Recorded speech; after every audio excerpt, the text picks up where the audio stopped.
So good evening, everybody. My name is Darrell Bold. I'm one of the organizers for Texas DevOps.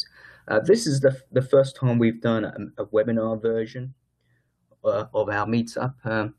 So it's kind of a little bit of an experiment. So thank you for joining. Today's presentation will be about why businesses should be adopting DevOps. And it's a presentation that we did for the Agile Leadership Network. So this is content that we delivered in Houston about 2 months ago. So let me just introduce you to the writers of the content. Me, Darrell Bold, co-organizer of Texas DevOps. My day-to-day work is around solutions architecture for DevOps, and my colleague Anthony Barnhart, he also is a co-organizer of Texas DevOps. So the agenda for today's conversation is going to be a presentation that probably runs about 45 minutes, open up for any kind of Q&A. But the agenda is kind of broken out in 4 parts, Basically, what is DevOps, Now, this conversation is kind of intro to DevOps, basically introducing the business drivers and so forth. Then we're going to talk about the practices and processes, the practices that you probably have heard: continuous integration, continuous delivery. Then we're going to talk about the tools that have been made popular in the DevOps landscape. Tools like such as Puppet, Chef, so forth, Ansible.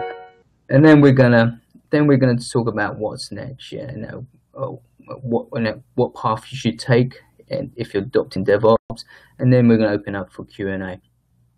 Just a point to note, this WebEx, this session is actually in webinar mode. If you have any questions, please put them in the chat window. All lines are muted at the moment. So let's start with part 1. What is DevOps, and what are the drivers, and why now? So DevOps is about how IT delivers value to the business. IT still governs and controls IT operations, focusing on stability and keeping the lights on.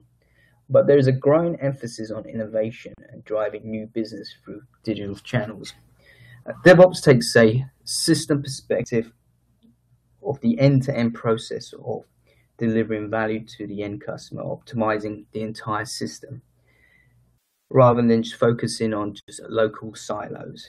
It's all about optimizing the whole system, the whole process of delivering the end product to production.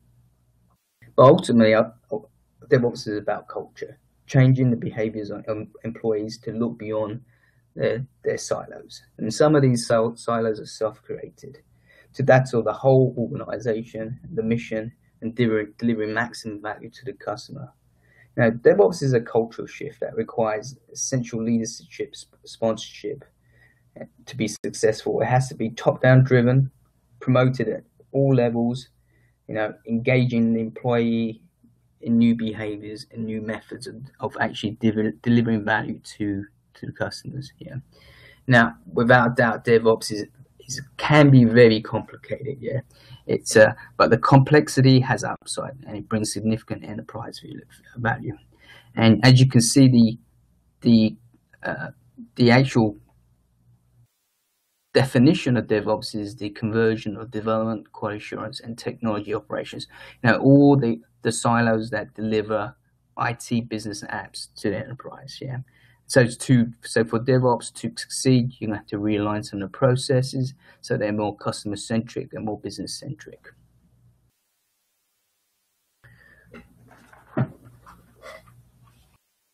So let's talk about the notion of enterprise DevOps.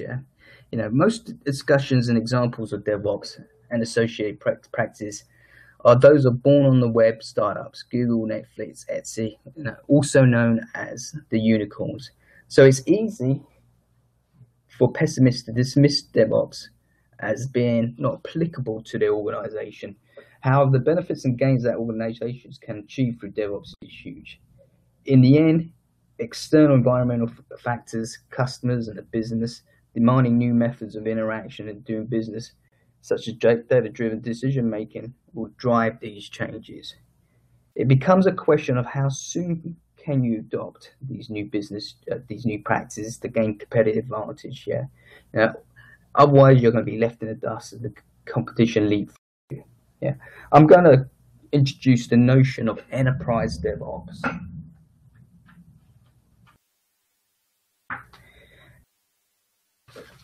And the main idea of enterprise DevOps is essentially how to drive value through a very complex hierarchy. Yeah? The typical IT hierarchy is designed for siloed thinking and siloed behavior, and this is kind of an anti-pattern to DevOps, and why DevOps is very important here. So DevOps drives the end-to-end business, the end-to-end process through this complex organization, breaking down the silos so that a value is actually delivered quicker to the business itself.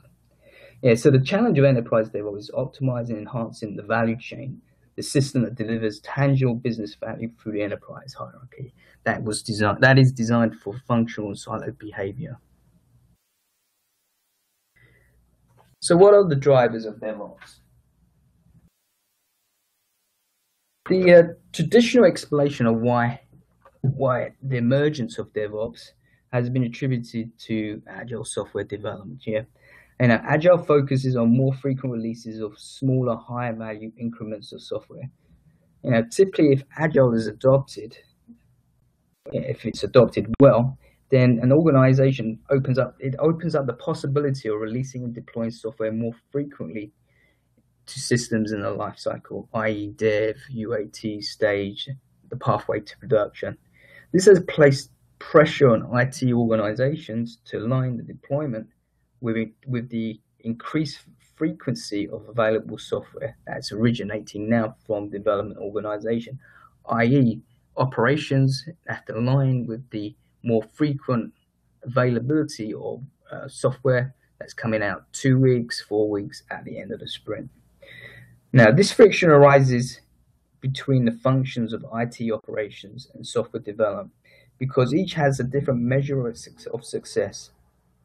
Operations is based on stability and uptime, mean time to recovery, whilst developers are measured on the amount of features that they develop for business apps. However, in reality, in a real-life organization, the friction to releasing software is far more pervasive.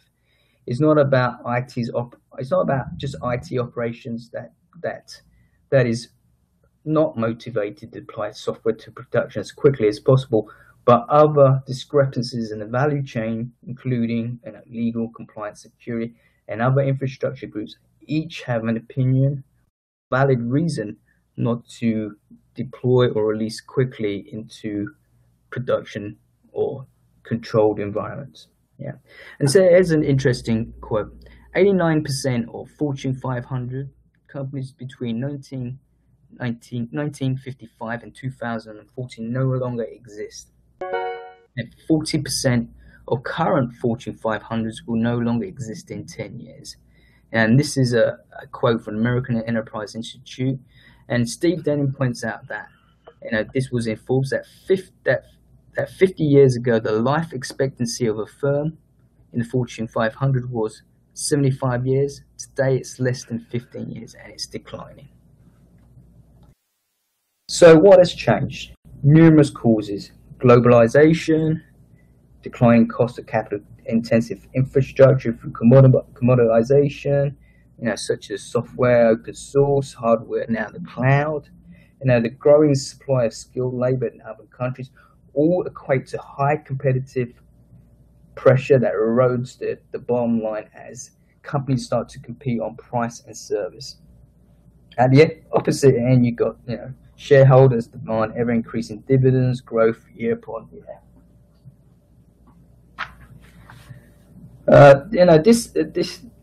This drive, these changes have driven the need to change business models, the very fabric that generates revenue, to seek out new revenue streams, typically from new emerging markets.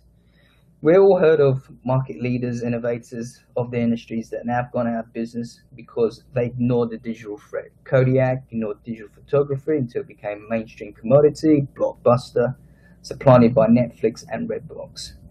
Now, lastly, as the green circle shows, we are now at the nexus of mobile analytics, social big data, and cloud computing. Considered today's disruptive technologies that will become more mainstream as we move towards tomorrow. So, yeah, these will be the technologies that will become mainstream in the future. Now, it has changed the way we perceive and utilize technology from that of merely just transactional based interaction to more fluid customer experience in all lines of business. So these I consider the main drivers of the adoption and the need for DevOps, agile, the change in business models, and to innovate new revenue streams, and also digital innovation and disruption. So let's talk about the relationship between business and technology. As a consultant, I kind of struck me that those companies that struggle to release software, there is a breakdown between the business and the technology itself. Those that do very well, like the Amazons, the Netflixes, their technology is their business model. Yeah, they can adapt and shape their technology to change any type of business change. For example, if Amazon wants to market to a new line of business, it can actually change very quickly. It's web services driven, and so its very fabric of its business, of its technology, can shift and change to adapt to the business. Whereas I found companies that do struggle tend to have legacy architecture that's very difficult to commoditize, has problems using technologies in the cloud. And so to actually shape that technology to business change, it takes a huge amount of effort to actually adapt. Yeah. And so there's a continuum between the technology and the business itself. Yeah. So those that do this extremely well, entrepreneurial startups, the business and technologies are almost indistinguishable, highly integrated. Versus those that struggle to align technology, those are historically brittle technologies, legacy technologies that to move forward need to be re-architecture, and what I call have significant technical debt. So there is a relationship there between the business and technology, and the key point here is that for the business to grow, IT needs to change in the architecture, and essentially, IT and applications are fundamental to the business model, and business models cannot evolve if IT is static, and hence to move forward a lot of these changes, IT needs to develop a more flexible way of adopting technology change to business models, and hence the need for DevOps. So now we're going to talk about some of the key principles around DevOps. Yeah, a well-known acronym is known as CAMS: Culture, Automation, Measurement, and Sharing. And so I pointed out one of the key attributes of DevOps is culture. Now, you can't adopt automation, measurement, and sharing without first shaping the culture of the organization so that it can adopt a more collaborative way of actually interacting with each of the key components of delivering software to production. So the culture is the first thing to change so that it becomes a more continuous innovating, continuous learning organization that can actually adopt methodologies around automation and so forth. So the key component is culture. The next component of adopting DevOps is automation. If you look at an end-to-end process that delivers a system to production, what you find is that there are areas in that value chain, in that value process, where we can adopt automation that will streamline the process. And then the key emphasis of things like continuous integration, continuous delivery is about automation. And there's a a huge amount of tools out there that will assist organizations to automate their processes, tools such as Chef, Puppet for system configuration management.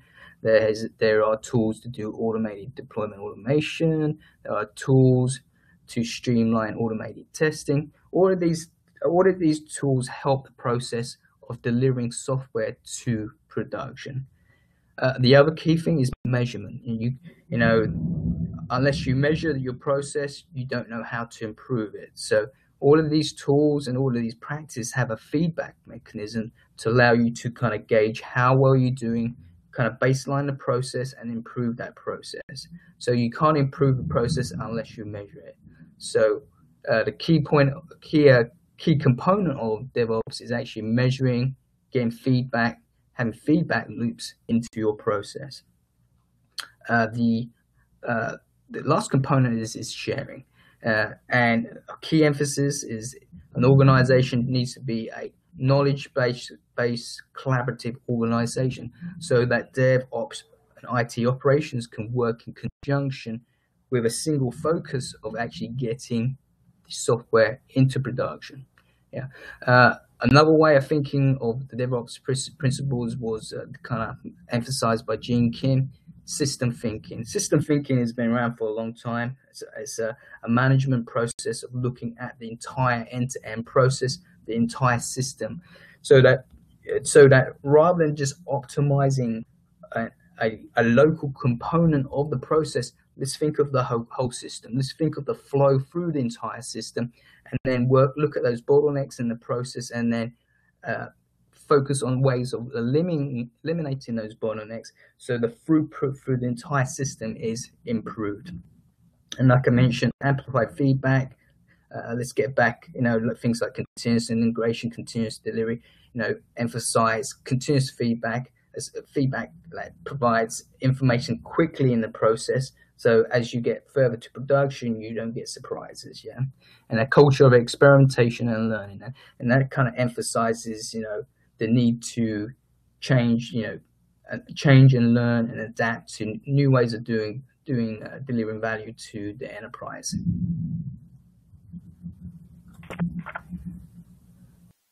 So allow me to talk about some of the practices and processes, yeah. So applying these DevOps principles, CAMs and Lean, and actually putting this all together and actually explain how it's used in real life. So let's talk a little about Lean management, yeah.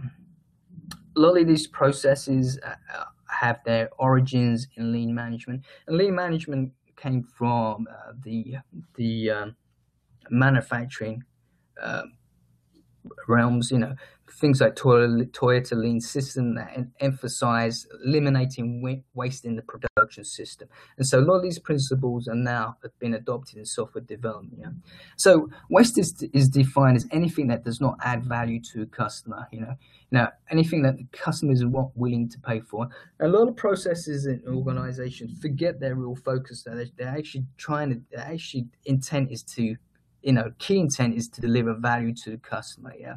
And a lot of people forget that particular focus. So Lean is about eliminating that waste, yeah. Eliminating waste is the number one key principle for Lean management, yeah. So I'm going to go through what's called Lean value stream mapping. It's a very common diagnostic tool to look at a process and help you to identify and eliminate that particular waste in the process. And why this is useful and why it's useful for DevOps, DevOps is you're focusing on that whole entire system, that end-to-end process, and looking at ways to identify waste bottlenecks in the process, eliminating those so that the entire flow is actually optimized, yeah. And so Lean's value stream mapping, what you do, there's 3 stages. You map out the software development process, in this case from the idea itself to the actual end product, typically called concept to cash, yeah. Then we measure the elapsed time, yeah. So this is the time it takes to get through the system versus the value that's been added, yeah. And what you find is there's a discrepancy between these two, and that discrepancy is the waste, yeah. And so once you've identified the waste, now you can actually create a future state, yeah. putting in things like continuous integration, following methods around continuous delivery, and then creating a future state that can be implemented. So we're going to put this in the context of delivering value through the enterprise. So, imagine, a typical enterprise, lots of siloed organization, PMO, quality assurance, there's a risk management group, there's an architecture group, operational engineering group, software development group.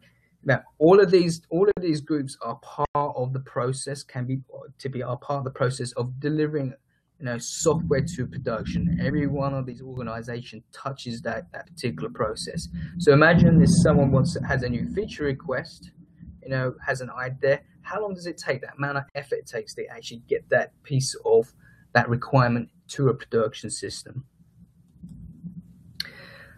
So we take this particular scenario. This is a value stream example. This is the before state. So once you map this process out, and this is fairly generic, but it gives you an idea how it can be used and applied. If a business owner has a new idea, it may take he or she 5 minutes to consider this idea, thinks it's a great idea, takes it to the product owner, and they agree this is a new feature that they should go into release at some point, And then it goes to the Scrum team, and the Scrum team agrees it can go to the next sprint. Now, as it goes further onto the process, you'll see there's some discrepancies in terms of the elapsed time and the value added. So the team creates a new feature. Developer writes, has the stories, and he writes the code against those stories. 2 days of elapsed time has passed. 2 days of value has been added. So what happens is then it goes to quality assurance, and now we start seeing these discrepancies, these handoffs between the development team to the QA team. What we now see is discrepancies in the process. So what we see here is that as it gets passed to the QA team, 2 days of elapsed time has passed, but only 1 hour of value has been added. What typically has happened here is that tests could be manual. The QA team might have to put a change ticket into the IT operations to get the software loaded on a system that they use for testing. But there is a friction point here, and this becomes very apparent. Software now gets merged and integrated. Again, this is typically, if you're not doing continuous integration, it could be a manual, a tedious process. 1 day of elapsed time has passed and very little value has been added. Then it gets staged, then further testing might be done, and then finally there's a retrospective. But once you add this all up in this value stream, what you find is that 6, and this is for one particular feature, one idea, 6.5 days have elapsed, but only 2.5 days of value has actually been added by this process. And so we've got a huge amount of waste, 4 days of potential waste. So what do we do about it? So we actually map out the future state. We want to eliminate these friction points, and typically these friction points exist between dev to ops, and from devs to IT operations. So essentially, as it crosses the boundaries between those organizations, so we want to be able to streamline that process. Look at actually increasing the flow of getting these features out into production. So what you can do is that the same process, we integrate some of these DevOps processes and practices like continuous integration, and so now the actual handoff between QA, development and QA becomes more of a seamless process. You can adopt technologies like Puppet and Chef that will allow you to configure systems to specific states, and then you can adopt technologies and allow automated deployments. So the key point is that using these new tools and new technology, streamline that process. Where there was a friction point, you now minimize it so that you don't have that wasted time. So here we adopt continuous integration. You see in the red box. Now half a day of lap time is spent in the QA, and now 1 hour of that of value has been added. And as we go to the integration, this becomes more of a seamless process because you're doing continuous integration. And now once you get to the end of the process, if you tally up the wasted time, what you find is that you actually save 2 days per feature by adopting these new methodology. That is a huge amount of savings. This is per feature. If you add that up per the number of features for a particular sprint, this is actually 6 figures, 7 figures, depending on the size of your organization and your development teams. And so this is a very good way of actually understanding your processes, identifying the waste, putting a new future state, and creating yourself a roadmap using techniques around DevOps. So I'm going to talk about some of the other practices around DevOps. And we'll start with the one that's extremely very popular. Everyone's heard of continuous integration. Yeah. A lot of people still haven't adopted continuous integration. It's existed since about 2007. Something, it was created by a company called ThoughtWorks. But essentially, what continuous integration is a quality assurance process. Yeah, making sure that any changes to your software code is always reviewed in terms of, as you commit your code changes to a repository, your code is automatically compiled, built, and then packaged, and also along the way it was also tested as well. So if there are any discrepancies, any issues with the code that you committed to the repository, the continuous integration server will pick up those changes and actually identify if there's anything broken, and then notify developers that this particular change that you committed broke the build, and you need to fix that problem. So this way, every change that you commit to your code base puts it under continuous review, and it will then notify the developers of any breakages in the actual code base. So it puts your code base under quality assurance continuously. In terms of what you would need to change in your cultural practices is that you got to put emphasis on your developers, that you need to make sure that if you commit something that is broken, that you go in, resolve that change, and immediately resolve that particular problem. Or if you don't, developers are allowed to actually roll back your change and actually pull your change out of the code base. And this is a practice that's been adopted by the likes of Google, those organizations that have adopted continuous integration and also very mature in terms of DevOps. So continuous integration is a great practice to adopt. The end artifact out of continuous integration is software that's always deployable. So continuous delivery is kind of a natural evolution of continuous integration. Yeah. So as I mentioned, continuous integration, the key artifact of that is that you have software that's always deployable. Yeah. So why not take that deployable software and now put it into a release pipeline, that process of actually getting that software out to production. So the key aspects of continuous delivery is, one, let's build a framework for that release process. Yeah, all the way from getting the code committed to a repository, all the way to automating the process of testing, automating the process deployment, and streamline that end-to-end process. And also, as a CAMS principle, we need to make sure all the stakeholders are part of the process, collaboration, share, and let's make that pipeline visible. Yeah, we need to know what particular release is a release candidate, and make sure QA knows that this particular release is a candidate to put on a UAT server. Yeah, give the UAT people the ability to automatically deploy that software to staging environment, so that they don't have to wait for IT operations to actually test their software. So, key thing about continuous delivery is automation. Let's take all of those stages in the release pipeline, automate as much as we can, make it transparent, make it visible, involve all the stakeholders, and then empower those stakeholders to actually to actually provision and deploy software to the environments that they care about. Now, it doesn't mean that you don't have governance control. Quite the opposite.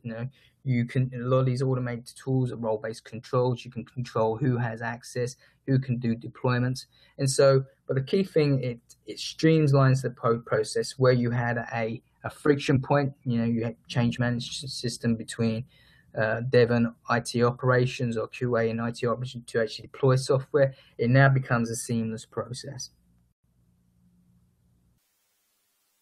So let's actually dig into a little bit deeper about the stages in the deployment pipeline. So the deployment pipeline is a key component of continuous delivery, and it breaks the continuous delivery process essentially down into 4 parts. And now we kind of get deeper into more of the weeds and how you can actually implement essentially DevOps. A lot of people say continuous delivery is an implementation of DevOps. So first you have the development stage. People are doing, following practices like Scrum, XP. These processes have been around for a long time. Test-driven development, again, not mandatory for DevOps, but certainly a key component of DevOps. And all of these practices that I've mentioned, they instill quality software development processes like test-driven development. Make sure you define your tests up front before you write your code. But the key thing here is that you're using things like continuous integration. So you're here up to what we call the commit stage. So as developers write their code against these particular standards, committing their code to a software configuration repository, something like a Subversion or a Git. And as they make their changes, the continuous integration server here, it being Jenkins, will actually do things like compile, unit test, actually create those artifacts, build a package, do things like static code analysis, and give you kind of insight to how well you're doing as a software development team in actually developing that software. So at this particular point, you're doing continuous integration, and you have something potentially that could be a release candidate. So the next part of the continuous delivery process is the functional testing stage. So this is separated from typically continuous integration because these involve longer running tests, might involve more systems, it might involve performance testing, it might involve things like using tools like Selenium or commercial tools like Quick Test Pro. So these are longer running tests that are not really applicable to continuous integration, because with continuous integration, you're trying to get feedback quickly as possible.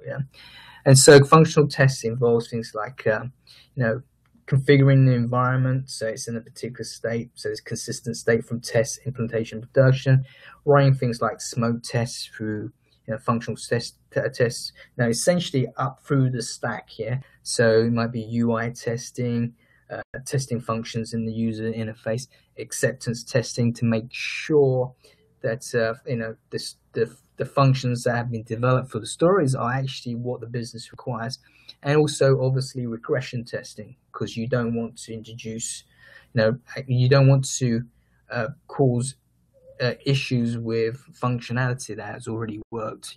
So regression testing is part of this, and you run a regression testing, and these can be complex and long running tests. So typically these are run separately from the continuous integration process.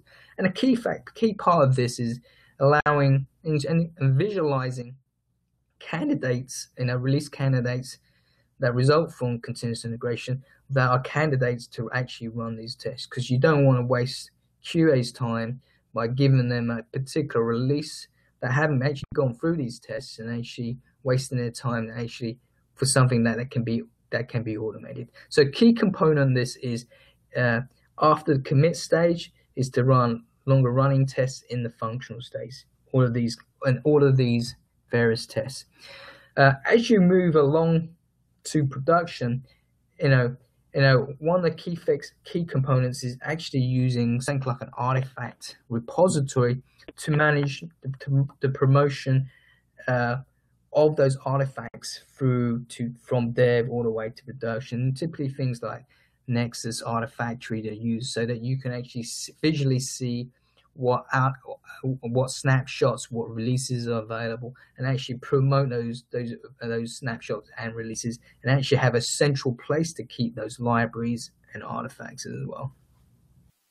As we move through to production and we start introducing other tools like VMware, Puppet Labs, Chef, and these tools are there used in conjunction with the software releases, because these particular tools, if they're used well and used in conjunction, will allow you to consistently provision your test systems, your implementation systems, your stage systems, your production stage systems. So if you can consistently provision these systems throughout the life cycle, when you eventually get to production, you will have rehearsed for many times the actual production deployment, through each of these environments, using the same methods, using the same tools, using the same configuration, as you move to production. And so production becomes a non-event.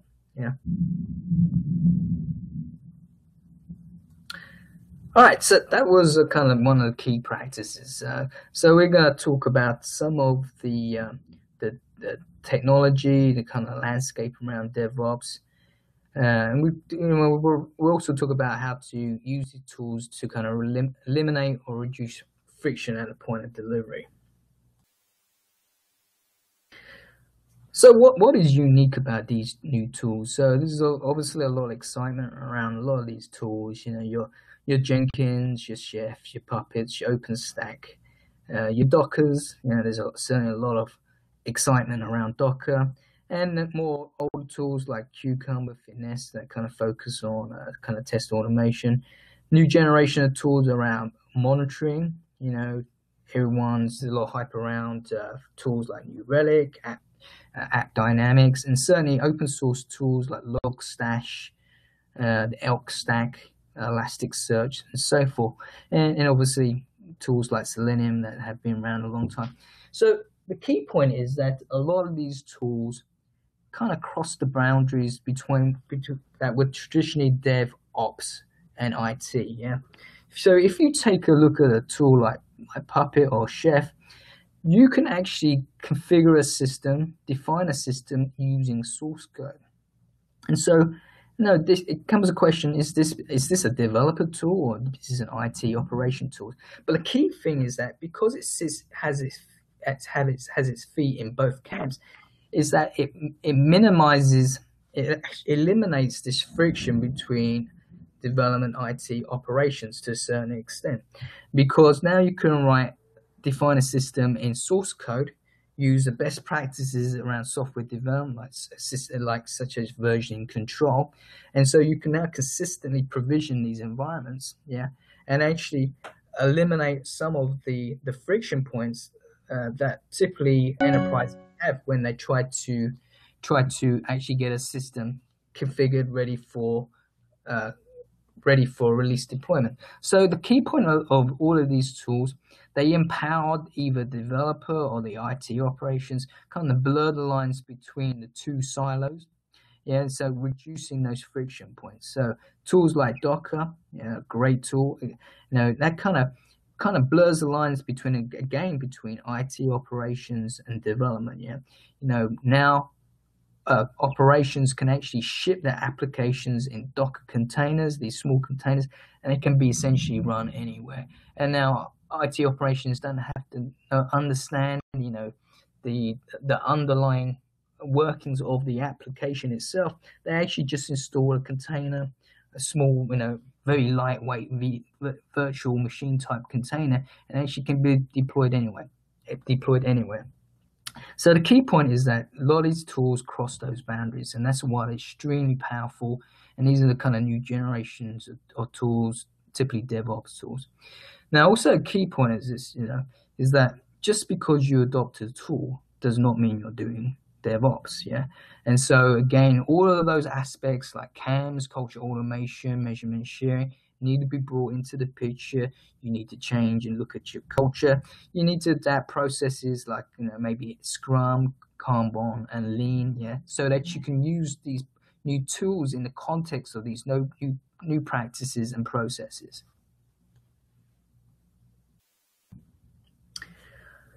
So let's put this into kind of a big picture. Yeah, this is a kind of an architectural slide, a kind of a pattern that I've seen as when I've gone to organization, how these tools fit together into an end-to-end life cycle. Yeah, what I found is that organizations that are doing agile, they have tools for agile development.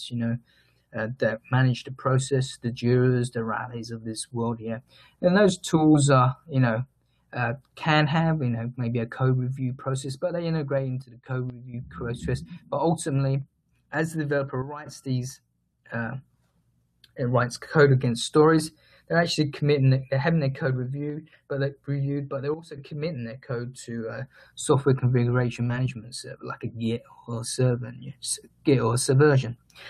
And so once they actually made their they actually committing against maybe a CI server. So obviously, Jenkins is the kind of de facto continuous integration build server at the moment. A lot of people are using that to ensure that they're doing things like continuous integration.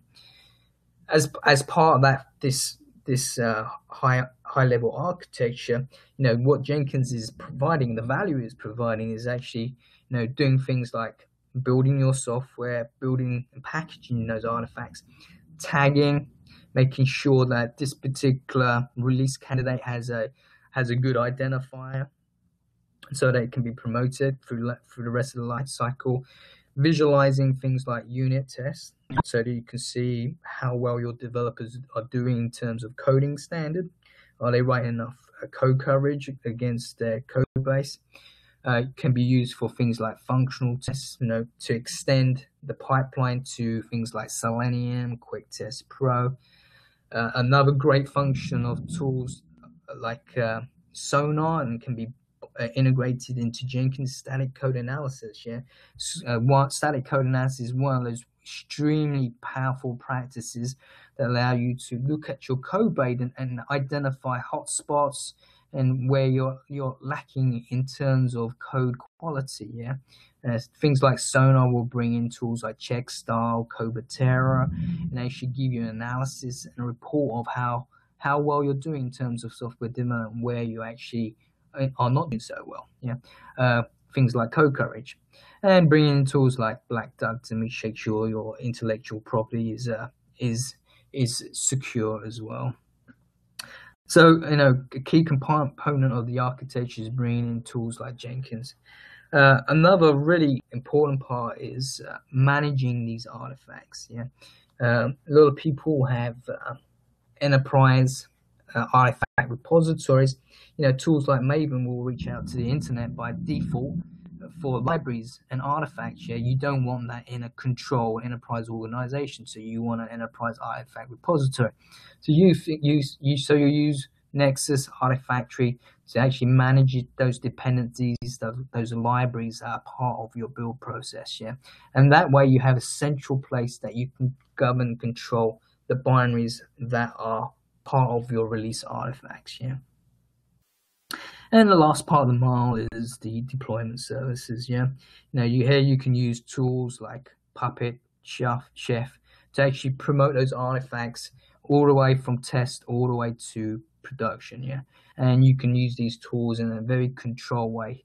Yeah, when you think about it, releasing software is actually releasing a certain version of system configuration in conjunction with a particular version of the configuration for those services and a particular version of the release artifact. So if in that release packages, those three functions, once you actually use things like versioning control, when you use things like tools like Puppet and Chef, you have a very consistent way to actually get from test, UAT, all the way to production.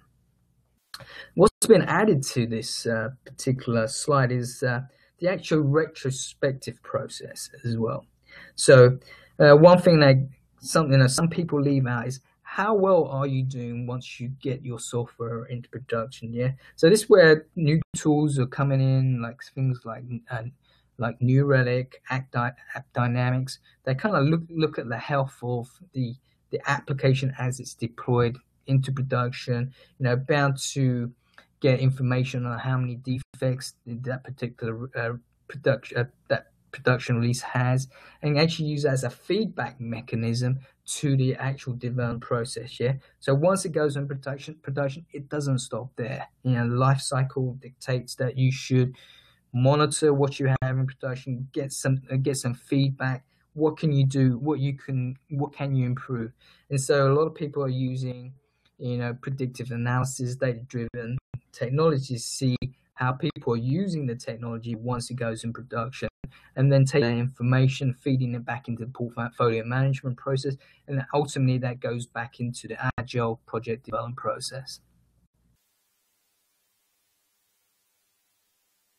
So we've hit 49 minutes. This is the full kind of 45 minutes that I mentioned that I would get to. So that's what I've kind of summarized is kind of the overall drivers of DevOps, some of the processes and some of the practice, talk about continuous integration, continuous delivery, just give you a taste of what DevOps is essentially about. Yeah.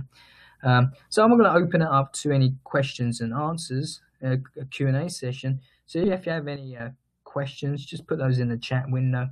I'll give everyone a couple of minutes to put their input there. So I'll just give everyone a minute or so.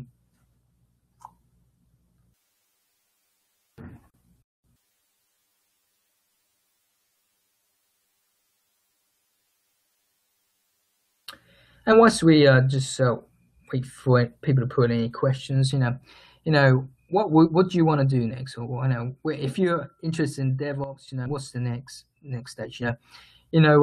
This, like I mentioned, this is the first kind of webinar that we've done for Texas DevOps, and really I'm just trying to experiment, see if this is a popular way of actually delivering content, especially those that have trouble attending our face-to-face meetups. But if you're interested in DevOps, we Texas DevOps host meetups both in Houston and Dallas. Yeah, just give you a taste of some of the previous topics. We've had a lot of people talk about Docker, basically the business case for Docker, basically technology conversations around Docker, use cases, and how it's applicable to DevOps. It's an extremely popular conversation at the moment around Docker, and essentially how it changes the way software is delivered to production systems in containers. Obviously, the DevOps is, you can't have a DevOps conversation without having a conversation about Puppet and Chef. We've had people from Puppet and Chef talk about system configuration management, infrastructure as code. It's a very important fundamental component of DevOps. Yeah. Also, we have speakers that talk about continuous delivery, continuous integration, and actually taking these tools and these technologies and actually put them into a process, yeah, and actually have a implementation of DevOps that can be rolled out to an enterprise. Upcoming, we have an on-site face-to-face meetup on July the 7th. This is going to be an open topic discussion. Again, this is something new. It's going to be open conversation, allowing people to ask questions around DevOps, CI/CD, release management. It's an open forum, and basically leveraging the attendees to actually help people solve kind of common problems or problems within their organization in this particular field. Yeah, typically you'll see up and coming presentations from local businesses, especially those that have tools and technologies around the DevOps space. Also, a very popular topic is application performance monitoring. We've had the likes of App Dynamics attend, New Relic as well. So that's a very popular topic. So if you want to join our meetup, just Google Texas DevOps. You will find us probably right at the top. Sign up, join our meetup, and we hope to see you. As there's no other questions, I'll put this presentation to close. Appreciate you attending, and hopefully we'll see you at a meetup. Thank you very much. Bye.